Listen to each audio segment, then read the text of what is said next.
Joining me over the next hour to discuss all that fine detail, Jermaine Genius. Jermaine, really good to see you. We were both at White Hart Lane last night to see Spurs' comprehensive rout, demolition, if you like, of Red Star Belgrade. How impressed were you? Was that the best you've seen them this year?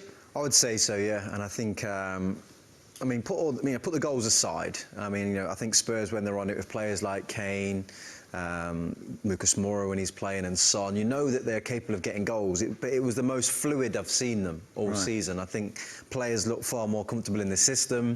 There was forward runners getting in behind the defence, and the goals were just kind of the reward, I think, of the hard work and I think the mindset that they took into the game. So it was nice to walk out of that stadium with a more of an uplifting feel, because it's been pretty doom and gloom for the last month or so. You mentioned, Jermaine, it was interesting. You spoke to me before the show about. You spoke to the manager, Maurizio Pochettino, after. Just tell us a little bit about what he said in terms of where he sees his team and where they are right now. Yeah, I think he's voiced his frustrations quite clearly, obviously, in the public over the last, since the start of the season, really, with regards to comings and goings of players that he wanted at the football club and that what didn't happen for him. And all he was kind of really trying to get across to us was the fact that because of those interruptions, really, in preparations, his team are probably a month behind their conditioning or the process that he takes year in, year out. He feels his team are probably just catching up, and they're just about getting to that phase now where he's starting to see the positive things in training, that little bit of sharpness, that intensity back into his team, which, it's interesting, but it's also, from an owner's point of view, if you know your manager works in that way, give him what he needs when he needs it, and you will get the rewards from the start of the season, rather than, later on down the line. Because actually, I think even historically, even though they might have got the results last year, the performances still weren't quite there, even at this stage. So it shows the line that he's always towing, really, with the way that it prepares his team. Let's have a look, JJ, at the two teams that were fielded in the last two Premier League games. Now, Liverpool, of course, are playing Genk tonight in Champions League duty. If everyone is fit, assuming they will be, I think that one will pretty much stay as it is. Yeah. So let's have a focus on the Tottenham team, because this is the Spurs team that went out against Watford at home, drew 1-1. Again, another frustrating afternoon's work. So we'll change the players in a moment, but back three, back four. Yeah. What's the way that Pochettino has to go against this Liverpool team? What do you think? I think, my instinct is telling me exactly what I saw last night in the Champions League. Stick with that, because it's what the players seem most comfortable in. So as you're talking, I'm going to change to what he did last night. There was no Toby Alderweireld. So he played with, obviously, the four at the back. Ben Davies came in for Danny Rose, obviously, at left back, and I think in midfield, it was Ndombele won it with Sissoko. But it was indeed. But it's the system that they're in, and I felt that the players seemed very comfortable in that system. I do feel that, don't get me wrong, it can pose its problems. But at the same time, like I said, they had that fluidness to them. They had that structure. I even felt defensively.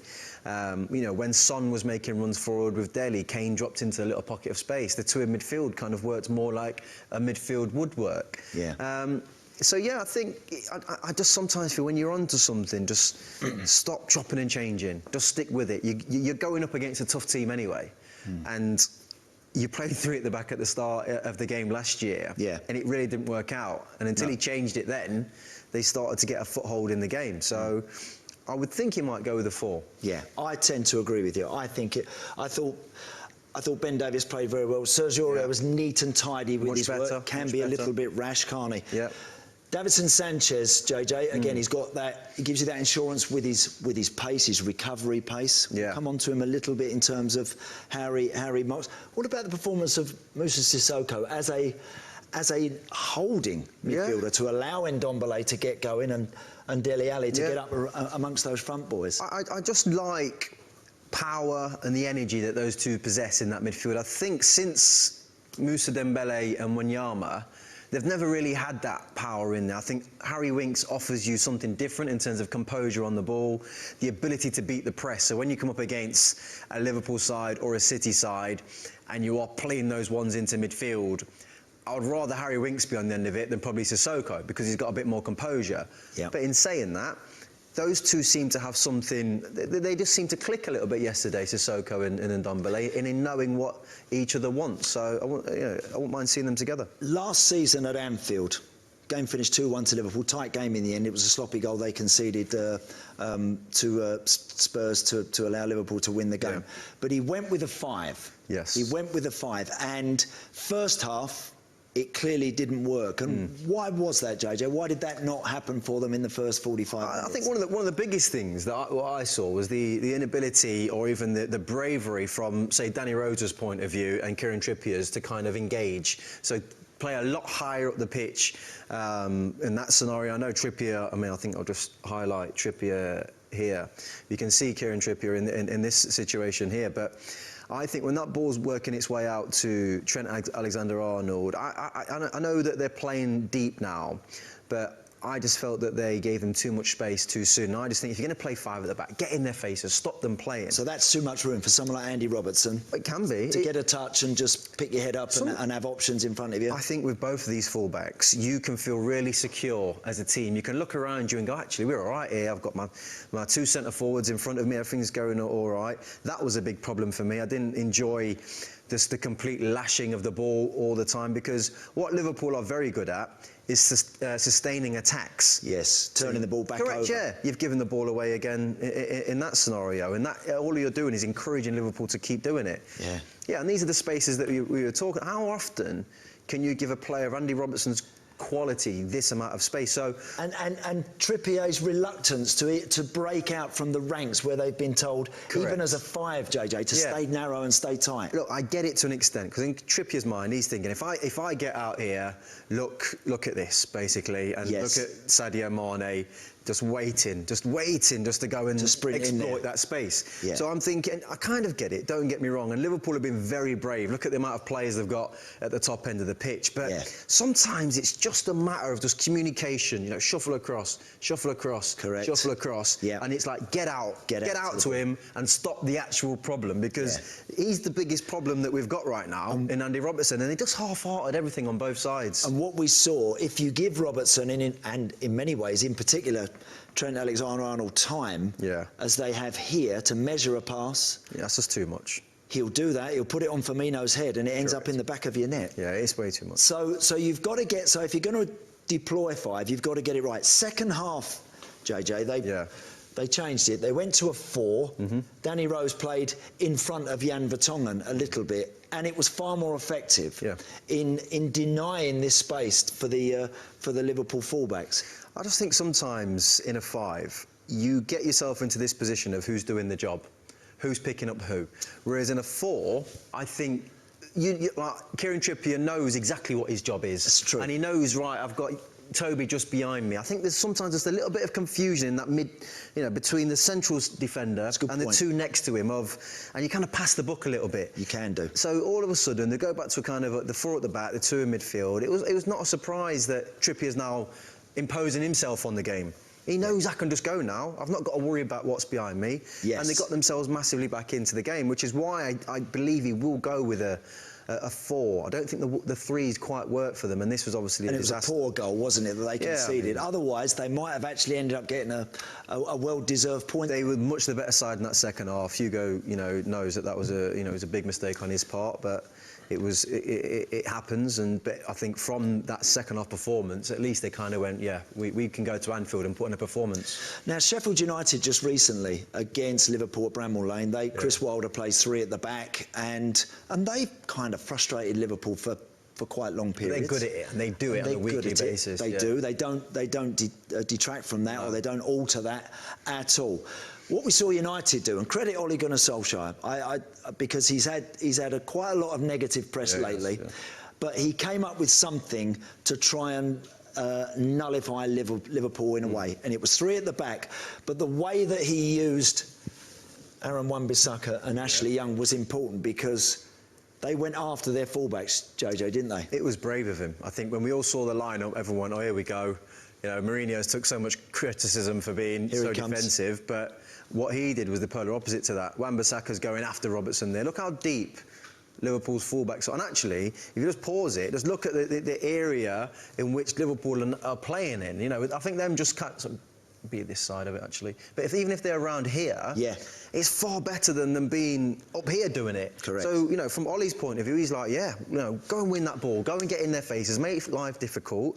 And, you know, it's exactly, it was, like I said, it was really brave. It really was. But what is actually really weird about Liverpool is we all talk about their midfield being a decent midfield, but not a great midfield in terms of that technicality on the ball. Correct. There's Wan-Bissaka again. But we all give them the freedom to go and play. Yeah, and a ball not 40, 50 yards up in the air. Lindelof is always going to be favourite. Another hopeful ball put through. Yeah, they're panicking. And exactly, Harry Maguire's able to mop that one up. When they then got the ball, this was you mentioned about those areas that they were kind of exploiting. Liverpool was these areas down the sides of that Liverpool defence, in those areas there where they actually got their goal from. This is very similar to the goal in the sense of in there, good run from Pereira, and then one-on-one in the box, as it was, Matip cleared that one up, Trent cleared that one up very well. Yeah. Again, Liverpool on the attack here. This was the moment when Divock Origi, foul or no foul? What did you think? I don't think it was enough to give a foul, personally. No, I tend to agree with that. Yeah. Robertson, look, going on the overlap, and here's that space again, JJ, up here, where United can exploit, and they did that very well. They leave this space all the time, Liverpool, because they think, well, Van Dijk and Matip can defend 1v1, so we believe in them to do that. But on too many occasions against rapid centre-forwards like Daniel James or Rashford, that's a dream. You know, you've played with those guys and who are quick in your team, and if they see space, their eyes light up. And it's okay having it. It was just brilliant of Ollie to actually be brave enough to do it. Could this Spurs team, if he plays the same team, could they exploit those areas, do you think, JJ, against Liverpool, if you've got Robertson up here and Trent looking to get forward here? I think so, yeah. I mean, there's no doubt in my mind, you know, Son in particular can really cause those huge problems. And I think Lamela has this kind of like, you have this love-hate relationship with someone like Eric Lamela. You know, does he do it enough is always the question. But the thing is about, if you actually break him down and actually, with regards to his attributes and his physicality, he's quick, he's strong, he's very good on the ball, and he's actually a bit nasty. He's not a player that I think Robertson will enjoy playing against, because he comes inside onto Robertson's weaker foot as well. He likes to come in here, you're right. Yeah. Likes to play in here. But it's okay having the personnel, but it's having that, like I said, that bravery that Ollie had in his team, that when they were on the attack, almost these two kind of cheat a little bit to an extent, but because they played with a three, he had the security of Davis pressing up to obviously Robertson on that side, and Robertson on that side, and Trent Alexander on this side. So how they manage that will be interesting. But they're definitely capable of doing it. They are capable of doing it, indeed. They certainly were very good last night. Right, let's have a little look at Spurs, because under Maurizio Pochettino, because there's been a lot of talk about how disastrous this campaign has been, and that they're losing the plot, and that is this the beginning of the end for the manager, and all these sort of sayings that are coming out. They've kind of been here before, so here's where we are. 9 games played. This is this season, 12 points, position 7th. Of course, we don't know where they're going to end up. In 14-15, after 9 games, they were in a worse position than they're in now. Finished 5th. Right now, of course, they want to finish in the top 4. We know that. That would be classes. But there's been a real consistent thread running through. Improvement pretty much year on year. Have they got it within them, JJ, to still get themselves into, or even improving upon last year? I think so, definitely. I think the one thing that I suppose, you know, the first 2 columns here tell us, and this last one, is that they tend to get better. And I even look at last year, that number, I watched those games, and this feels like a fake number to me. Do you know what I mean? It felt like, I know people say, well, they won the games. I thought they were very fortunate in a lot of those games. They scraped through a lot of those games. They did not play a convincing style of football. They were leaking goals. And now we are seeing the fruits of that. I think this season, the real kind of results are coming. But what I will say is his teams historically get better and better and better. They get fitter, they get stronger. And I think that it is still, you know, with the league the way it is, there aren't many teams that I trust in there, to be honest with you, to be able to have that consistent run. What did you make of Dele Alli's performance last night? Is he getting back to being that serious player that I was very happy with it. Very happy with it. Dele's kind of got himself into this place where people would say, if he's not scoring goals, what's he doing? And it's a dangerous place to be in for someone like Dele, because are you always going to go and deliver, 15 goals a season as a young player? I don't, you have the reason why, young players struggle is because they have inconsistencies and they are finding their way, and then they have that massive leap of success, and it's how they deal with that. And I think that's just the place he's in right now. I think there's been a couple of massive wake-up calls for him.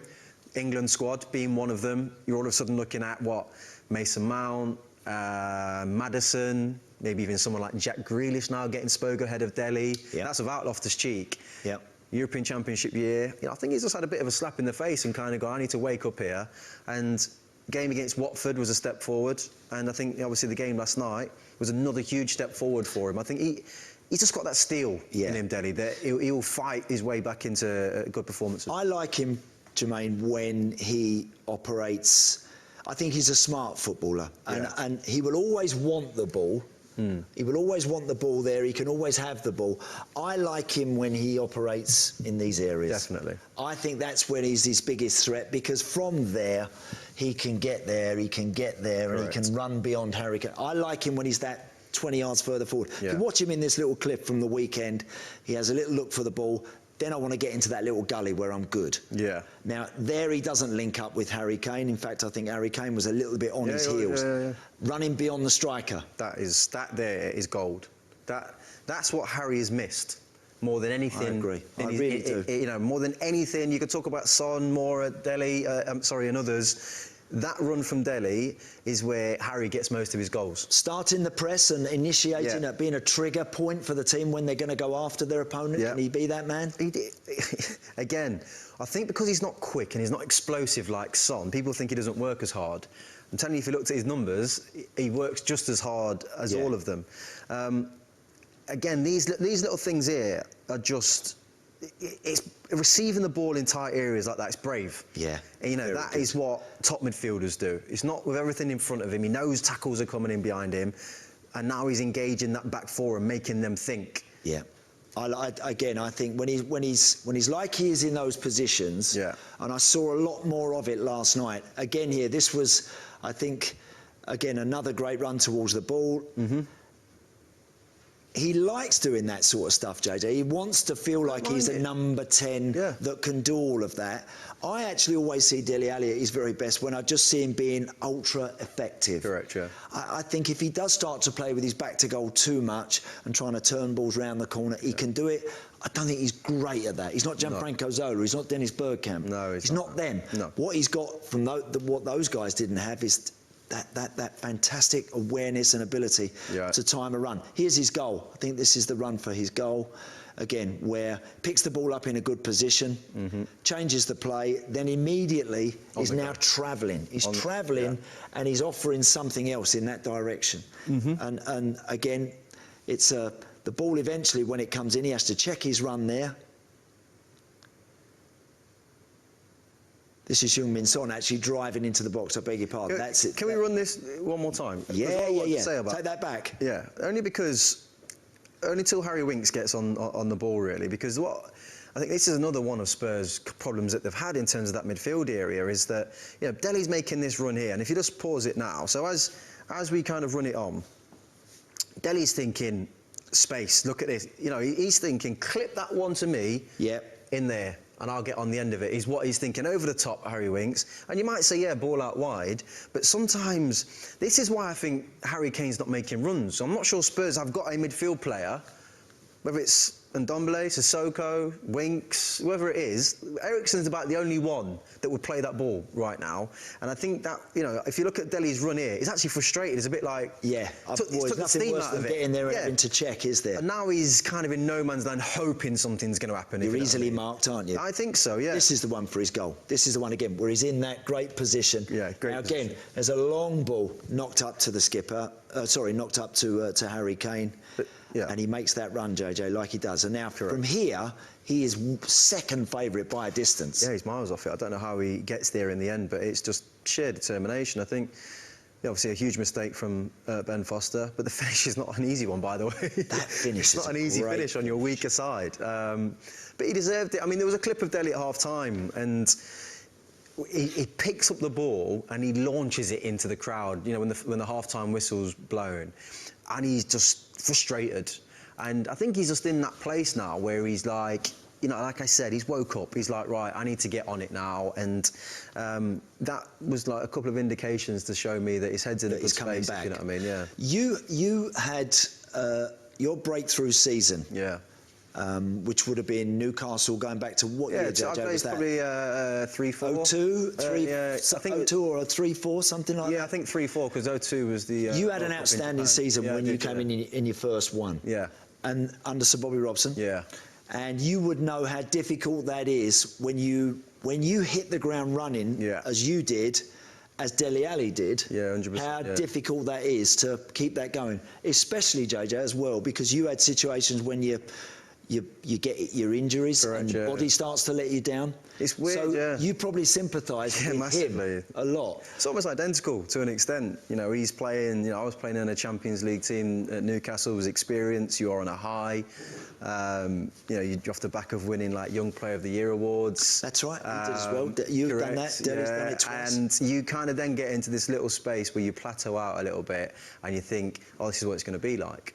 And without even really knowing it, you just stop doing a few things that you were doing, whether it's in training, staying that extra hour, whether it's that gym session that you used to always do, whether it is a game, whether you're eating right, whether you're not going out as much as you should be going out. Yeah. All these little things that in your mind you think on a Saturday when you step out onto the pitch, I'll be all right, you're not, basically. And then it starts to catch up with you and you get an injury here and then you're not back and players come flying past you.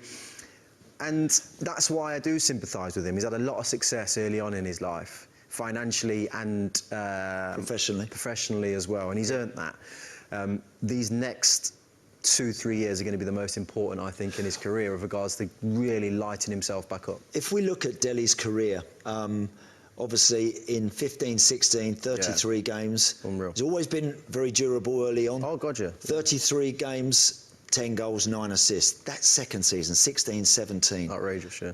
This is Premier League goals. I mean, that's now monstrous. That, outside of Gerrard and Lampard, no midfield player, and I class Dele as a midfield player. Yeah. I do. I think it would be unfair to class Bernardo Silva in the same category as I class Dele Alli. Oh, right, you know, of course, and Raheem Sterling, you know. It's difficult these days, the whole midfield. Correct. What is a midfielder? But he's a running midfielder, isn't he? Yeah, 100%. And when they had Moussa Dembele and Eric Dyer, he was the one that was running from the middle of the park to get. I mean, he's a running midfield player. I don't think he can play in a 2 in midfield. Right, no. I think if, like, in your time, when you was playing, or even my era, and predominantly 4-4-2 systems, yes, I don't think you'd have been as successful. No. But that season was particularly outstanding, brilliant. I mean, I'd be interested to see if even Gerrard hit those numbers on a regular basis. I don't think Steven Gerrard would have hit them on a regular basis. Lampard was 20. Lampard all day long. He always got there, but 18's there's been no other midfielders got near that sort of number, JJ.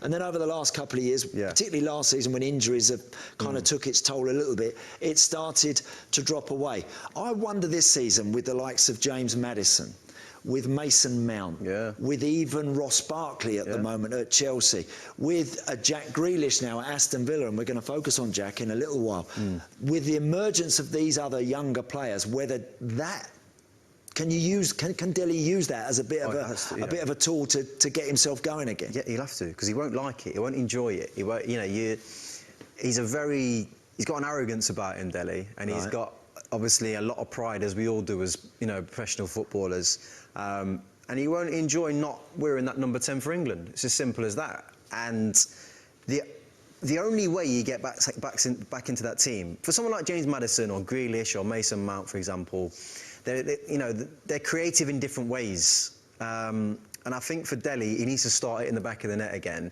But the biggest thing, you know, I think Gareth Southgate was at the game last night as well. Right. So I saw him on the way out. So I know he's there watching, you know, pit players like that. And he'll be one that he's definitely watching. I just think the biggest thing that I think Gareth Southgate knows is if I can get Ali and Kane doing what they do best, then it's massive for England. And I think that is a big thing that Dele Alli has in his kind of armoury to get him back into that England team. There's nobody that can combine with Gareth's captain the way that Dele does on a weekly basis. And it might just give him the edge come the end of the season. Steven Gerrard's best Premier League return was 16, Frank Lampard's 22. It's unreal. So that 18, a couple of seasons, 3 seasons ago, was special. So, OK, so bearing all that in mind, so setting up with a back four. Yeah.